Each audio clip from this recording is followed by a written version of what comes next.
কি ব্যাপার, তোমাদের কি সমস্যা হয়েছে? এইভাবে বিক্ষোভ করছো কেন? মহারাজ, মন্ত্রী মশাইকে সামনে আনুন, তারপর বলছি কি হয়েছে না হয়েছে। সেরেছে। আরে আমাকে ডাকছে কেন? আচ্ছা, বলছি তোমরা একটু শান্ত হও।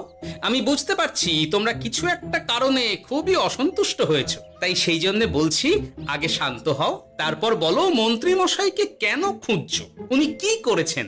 গোপাল দাদা, তুমি তো জানোই রাজ্যে যা গরম পড়েছে, তার জন্য খাল বিল পুকুর নদী নালা একেবারে শুকিয়ে গেছে, চারিদিকে জলের হাহাকার। হ্যাঁ হ্যাঁ, সে তো জানি।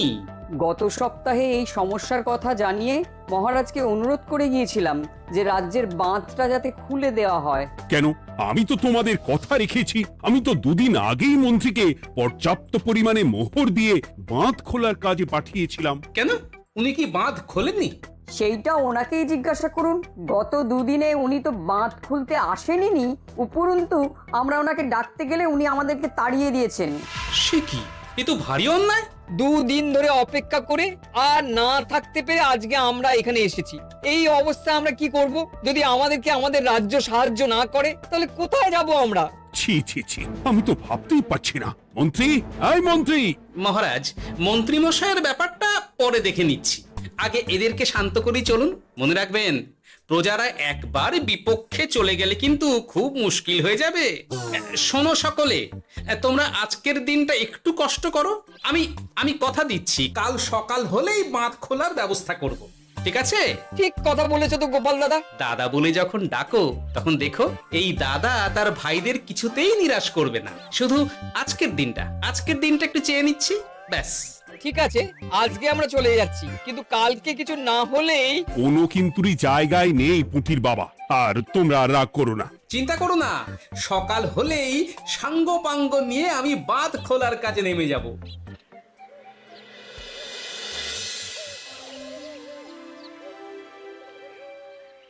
ছি ছি মন্ত্রী, তুমি এইভাবে আমায় মিথ্যে বললে। ভাবতেই পারছি না কি দরকার ছিল আমায় মিথ্যে আশ্বাস দিয়ে প্রজাদের সামনে নাক কান কাটার। মুখে কুলুপ কেন? উত্তর দাও। না মানে আমার শরীরটা ঠিক ভালো ছিল না, তাই বাড়ি থেকে বেরোতে পারিনি। বলছি কি, শরীর খারাপ থাকলে রাজসভায় খবর দিতে পারতেন, আমরা কেউ দায়িত্বটা পালন করতাম, কি আছে? সমস্ত মোহরগুলো একস্থ করে ঘাপটি মারলেন ঘরে। ছি ছি, জানাই আপনাকে ধিক্কার। সকলে মিলে করো প্রতিবাদের চিৎকার। মন্ত্রী মশাই, ছি ছি ছি ছি ছি ছি। মহারাজ, আপনি এক্ষুনি মন্ত্রী মশাইকে কদিনের জন্য সভা থেকে বহিষ্কৃত করুন। সে তো করবই, তবে তার আগে আমি চাই কালকে যখন বাঁধ খুলতে তোমরা নামবে, তখন সেই কাজে কোনো লোক নিয়োগ না করে মন্ত্রীকেই বাঁধ খুলতে নামাবে। মহারাজ, এ কেমন বিচার আপনার? আমি না রাজ্যের মন্ত্রী। মন্ত্রী না ষড়যন্ত্রী। মন্ত্রী মশাই, তাহলে কালকের জন্য প্রস্তুত থাকুন। মহারাজের বাঁধ খোলার জন্য সকল মোহর তো আগেই আত্মসাৎ করেছেন, এবার শুধু কাজে নেমে পড়বেন, কেমন?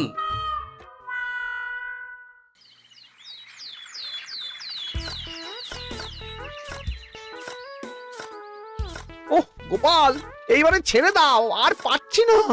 এত সহজে হাল ছাড়লে হবে বলুন? এই কে আছো? ওই শাবল কোদালগুলো দাও, আমি এদিকটায় খুঁচিয়ে দিই। সভাকবি, বিজ্ঞানী, এসো এসো এসো, হাত লাগাও। সবে মিলে করি কাজ, বাঁধ খোলা হবে আজ। বাঁধ খোলা হবে আজ, মন দিয়ে করো কাজ। একদম, হাত লাগাও, জোর লাগাও। গোপাল দাদা, সভাকবি, বিজ্ঞানী দাদা আর আর বাকি দাদা ভাইরা আসুন আসুন, সকলে একটু শরবত খান। আমাকেও একটু শরবত দাও। মোহরগুলো খেয়েও তৃষ্ণা মেটেনি বুঝি? বাঁধ এক্ষুনি খুলবে, প্রজাদের সব জ্বালা জুড়োবে। বাঁধ খুলে গেছে। আমাকে বাঁচাও, আমাকে বাঁচাও। কোনো সময় ভুল করলে নিজেই সেই ভুল শুধরে আবার ফিরতে হয়। আপনিও তাই করুন মন্ত্রী মশাই, নিজেই উঠে আসুন। চলো সকলে। গোপাল, তুমি তোমার সাথীদের নিয়ে যা করলে, সত্যি ভাবাই যায় না। মহারাজ, নিজেদের রাজ্যের সমস্যায় নিজেরাই কোমর বেঁধে নেমে সমস্যার সমাধান করেছি, পরিস্থিতি মোকাবিলা করেছি। এর জন্যে আপনি এমন করে বলবেন না। ওহ, তোমরা না থাকলে যে কি হতো। মহারাজ, আমরা আছি তো, এত ভাববেন না আপনি। আপনি বরং আমাদের সকলের জন্য কিছু খাবারের ব্যবস্থা করুন, খুব খিদে পেয়ে গেছে। হ্যাঁ, নিশ্চয়ই নিশ্চয়ই। তোমরা সকলে ভিতরে এসো, হাত পা ধুয়ে নাও। ততক্ষণে আমি রানীকে আহারের ব্যবস্থা করতে বলছি।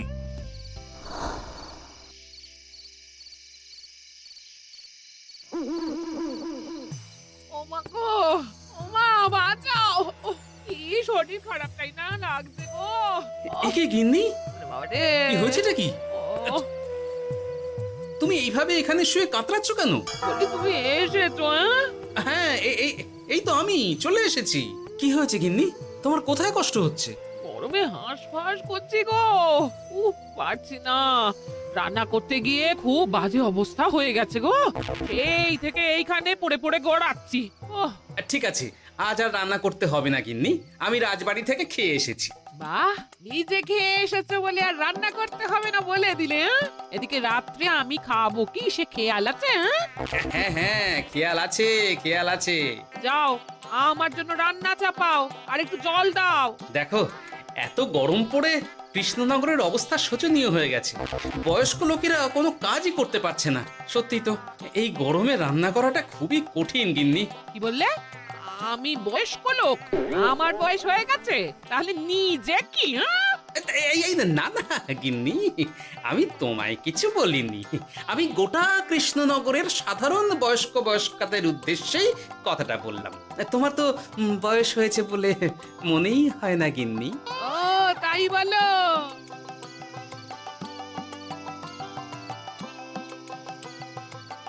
নাও গিন্নি, জল নাও। আজ না হয় আমি রান্না করব।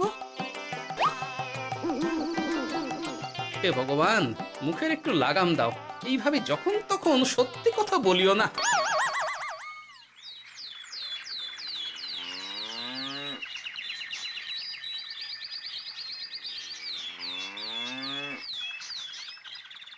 গোপাল দাদা, ও গোপাল দাদা, একবারটি বাইরে এসো।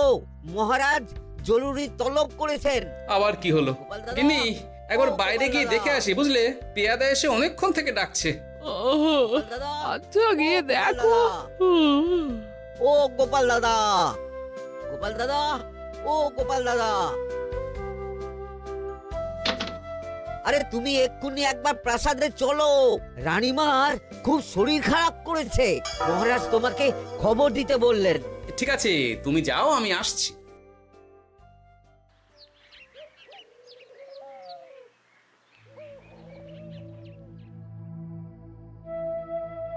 গোপাল, কি হবে বলো তো? রানী তো দুমদাম করে ব্যারামে পড়ে না। মহারাজ, ভয় পাবেন না, আমরা আছি তো। বৈদ্যকে পরীক্ষা করতে দিন, দেখি সে কি বলে। মহারাজ, অতিরিক্ত গরমের জন্য শরীরটা খারাপ হয়েছে। আসলে উনি এই তীব্র দাবদাহ নিতে পারেননি।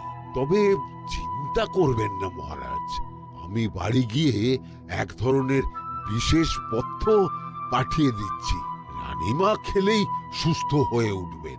মহারাজ, নিজের কানেই তো শুনলেন, রানীমার তেমন গুরুতর কিছু হয়নি, চিন্তা করবেন না। বৈদ্যর ওষুধে উনি সেরে উঠবেন। যাওয়ার আগে একটা কথা বলে যাই, গরমের এই দাবদাহ কিন্তু আরো ভয়ঙ্কর হবে। তাই সকলে খুব সাবধানে থাকবেন। শরীর যাতে ঠান্ডা থাকে এমন হালকা পাতলা খাবার খাবেন। আসি, রাজসভায় দেখা হবে। মহারাজ, বৈদ্যমশাই কিন্তু এটা ঠিক বলেছেন, গরম আরো বাড়বে। তাই দুজনেই খুব সাবধানে থাকবেন, কেমন? গতকাল তো আমার গিন্নিও গরমের চোটে কুপকাত হয়ে গেছিল। শেষমেশ আমাকেই বাড়ি গিয়ে রান্না করতে হলো আর কি। ও বাবা, তাই নাকি? তাহলে তো খুবই চিন্তার ব্যাপার। আচ্ছা মহারাজ, আমি তাহলে এখন আসি, আবার রাজসভায় দেখা হবে। এই গরমে আর এখানে থাকতে পারছি না। বলছি কদিনের জন্য না একটু অন্য কোথাও গেলে হয় না গো? গিন্নি, এই গরমে ঘরেই থাকো, অন্য কোথাও যাওয়ার মোটে নাম করো না। বাইরে বেরোতে গিয়ে যদি কোনোভাবে গরম হাওয়া শরীরে লেগে যায় তাহলে বিপত্তির আর শেষ থাকবে না গিন্নি। কিন্তু এখানেও তো যা গরম পড়েছে, পচে গলে মরে যাই আর কি। উফ গিন্নি, দয়া করে এইসব বাজে কথা বলা বন্ধ করো তো। আমার আয়ুর থেকেও তোমার আয়ু দীর্ঘ হোক। বাহ, তুমি এসব কথা কোথা থেকে শিখলে গো? হুম? এই তো তোমার থেকে আর কি। গোপাল গোপাল, রাজ্যের অবস্থা খুবই বেহাল। এই সবই আমাদের পোড়া কপাল। আরে সভা কবি, কি হয়েছে? তোমাকে দেখে তো মনে হচ্ছে তুমি কিছু। বিজ্ঞানী মহারাজ দুজনেই অজ্ঞান। ঘটি ঘটি জল ঢেলেও ফেরাতে পারিনি তাদের জ্ঞান। কি বলছো কি? তা তুমি এই ব্যাপারটা জানলে কি করে? গিয়েছিলাম একটু আগে বিজ্ঞানীর বাড়ি, গিয়ে দেখি লোকজনের ভিড় সারি সারি। সে কি? শুনলাম মহারাজ তাকে কিছু বলতে এসেছিলেন, তারপরে দুজনে বাইরে বেরিয়ে আসতেই অজ্ঞান হয়ে গেলেন।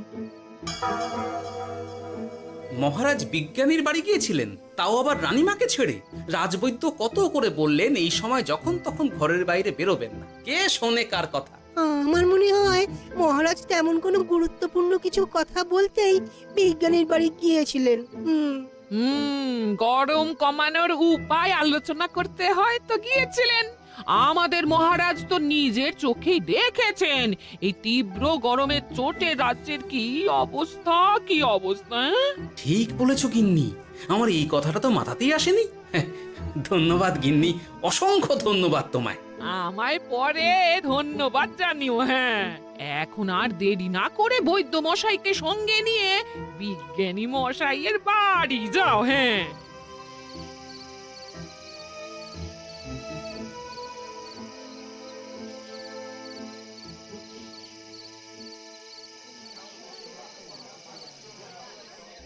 কি বুঝছেন বৈদ্যমশাই? খুব একটা ভালো কিছু বুঝছি না গোপাল। দেখো, সত্যি বলতে ওই কৃষ্ণনগরের অবস্থা খুবই বাজে। তাই এখানকার মানুষেরা একে একে অসুস্থ হয়ে পড়ছে। বাইরের অবস্থাটাও তো ভালো নয়, বুঝতেই পারছো। এখন সান্ধ্যকালীন হাওয়াতেও গরমের তাত রয়েছে। দেখুন, রাজ্যের যা অবস্থা তাতে যদি রাজ্যের মাথা থেকে সমস্ত প্রশাসনিক প্রধানরাই অসুস্থ হয়ে পড়েন তাহলে তো ভীষণ বিপদ। সে তো বটেই। এই জন্যেই আমি বলি কি, মহারাজ সহ সকল সভাসদেরা এই রাজ্য ছেড়ে কদিনের জন্য পাহাড়ি কোনো এক জায়গায় গিয়ে থাকুন, পরিবার নিয়েই যান। দেখুন, আগে নিজেরা বাঁচলে তবে তো রাজ্যবাসীকে ভালো রাখতে পারবেন, তাই না? কথাটা কিন্তু মন্দ বলেনি বৈদ্য। গোপাল, এই গোপাল, তুমি পাহাড়ে যাওয়ার ব্যবস্থা করো। এইখানে আর কিছুদিন থাকলে মরেই যাব। হ্যাঁ গোপাল, আমারও তাই মত। এক্ষুনি যা শরীরে ক্লান্তি এসেছে, আর কদিন এইখানে থাকলে মরেই যাব। মহারাজের অনুরোধে গরম কমানোর কোনো ব্যবস্থাও তো করতে পারলাম না। বাইরে বেরোনো মাত্রই দুজনে মূর্ছা গেলাম। বাবা, ঠিক আছে, বুঝেছি। মহারাজ, আপনি আর এই ব্যাপারটা নিয়ে বেশি ভাববেন না। বিজ্ঞানী, তুমিও আর বেশি কথা বলো না। আমি পাহাড়ে যাওয়ার ব্যবস্থা করছি। আমরা রাজসভা সকলে সব পরিবারে যাব। অনেক কাজ হয়েছে, এখন কিছুদিন আমাদের বিশ্রাম দরকার।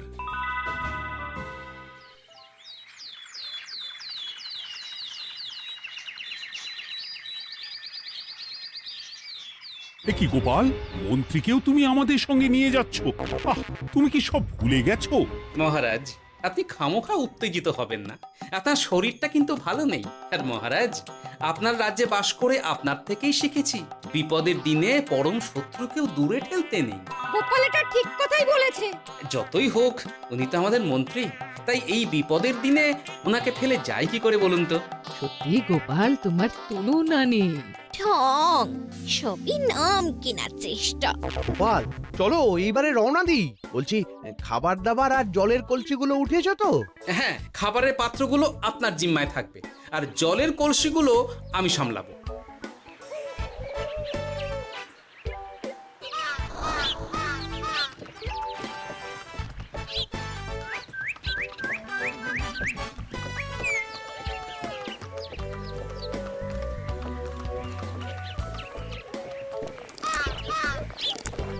কি গো, তুমি খাবার ছেড়ে শুধুই জল খাচ্ছ? ওদিকে মন্ত্রী মশাই যে সব খাবার একাই সাবার করে দিলে না? ভালোই তো, থাক না।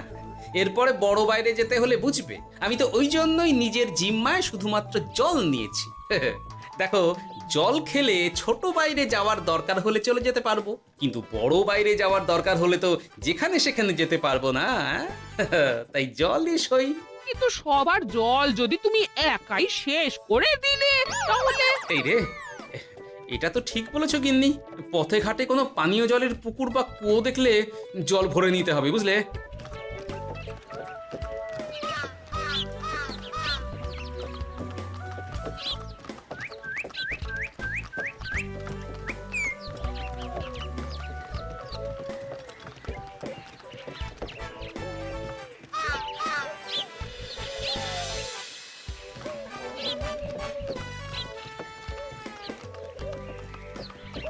সকলে আসুন, দেখুন দেখুন মহারাজা আমার মূর্ছা গিয়েছেন, আসুন।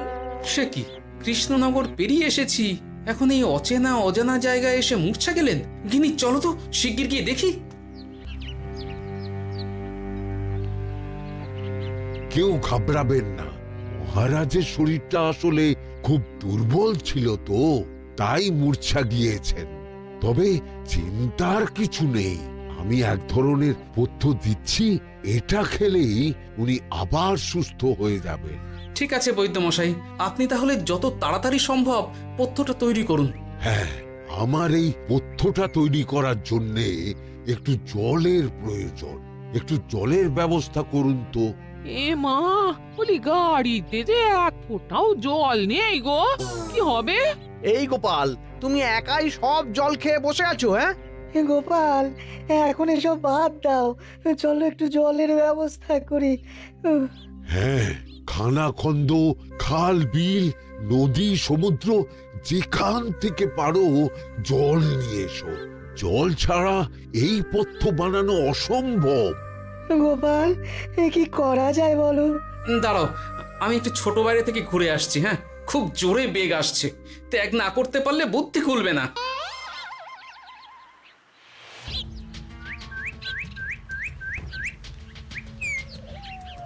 ওদিকে একটা পাত কুয়ো দেখতে পাচ্ছি মনে হচ্ছে।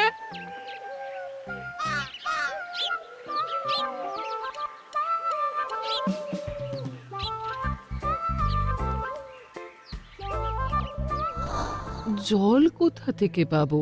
তবে কি জলের অভাবে আজকে মহারাজ সুস্থ হতে পারবেন না? রানীমা, ব্যাকুল হবেন না, আমি আছি তো। আমি থাকতে কিচ্ছু অঘটন ঘটবে না। সকলে শুনুন, বিশেষত মহিলাদের বলছি, আপনারা সকলে নিজেদের কাছে যত শাড়ি আছে সেই প্রত্যেকটা শাড়ি আমাকে দিন। আমি শাড়ি জুড়ে জুড়ে লম্বা রশ্মি বানাবো, তারপর সেই রশ্মিতে বালতি ঝুলিয়ে জল তুলব। দয়া করে কেউ দেরি করবেন না।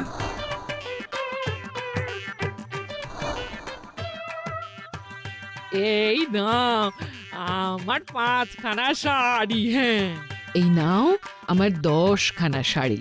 আমি বাবা আমার লতা পাতা মিনি করা শাড়িগুলো দেব না। যা পারো করো, আমি বড় বাইরেতে যাচ্ছি।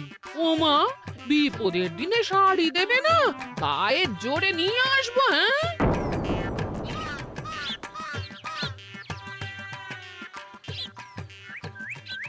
এ বাবা, এখনো কিছুটা কাপড় লাগবে তো। যা গভীর পাতকুয়া, সবার সব শাড়ি তো কাজে লাগিয়ে দিয়েছি, এখন কি হবে? আরে ওই তো কার একটা ঝোপের কাছে ধুতি পড়ে রয়েছে, যাই ওইটাই নিয়ে নি। এই গোপাল, গোপাল, আরে করো কি, ওটা তো আমার ধুতি। আরে আরে আমি এই ঝোপে বড় বাইরের জন্য এসেছি।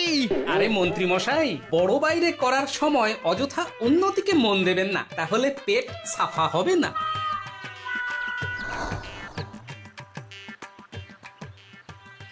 গোপাল, তুমি ছিলে বলে এই যাত্রাতে রক্ষা পেলাম। ভগবান তোমাদের অনেক অনেক মঙ্গল করুক। এই দেখো না, ওরা না আমার লতা পাতা আঁকা শাড়িগুলো নিয়ে নিয়েছে। এই দূর তোমার শাড়ির লতা পাতা, আমি নিজেই জড়িয়েছি বড় বড় ঘাস পাতা। কি চুল করছে রে, দূর ছাতা, দূর ছাতা।